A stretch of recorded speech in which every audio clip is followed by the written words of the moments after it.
Okay, I'm going to explain the first part real quick.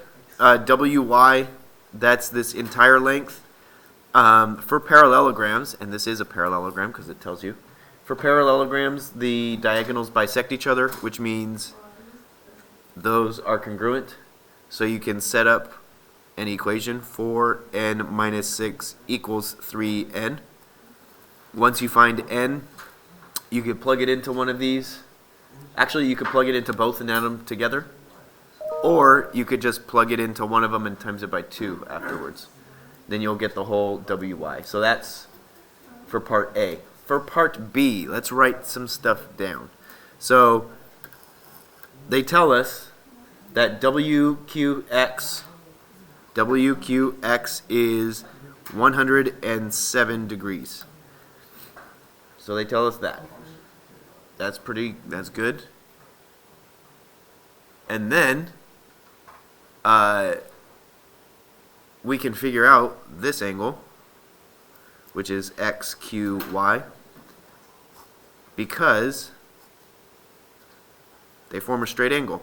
Like if this is 107, then we can just subtract from 180. So 180 minus 107 is 73.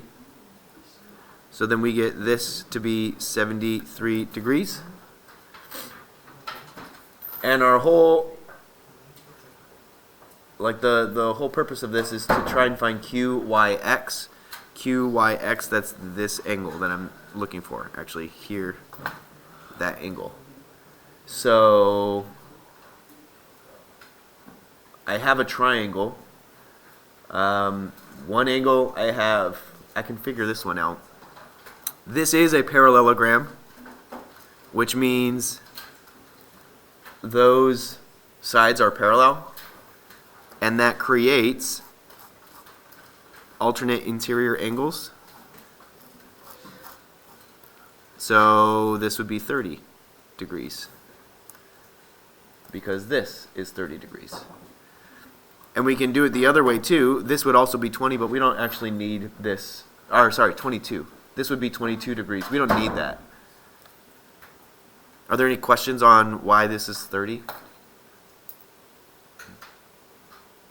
So now we have a triangle. Let me clean it up a little bit. We have a triangle that's 30 degrees here, 73 degrees there, and I can just do 180 minus, what is this, 103? So, what is that, 77 degrees? So the measure of angle QYX equals 77 degrees. Does that help, Will? Maybe? Okay.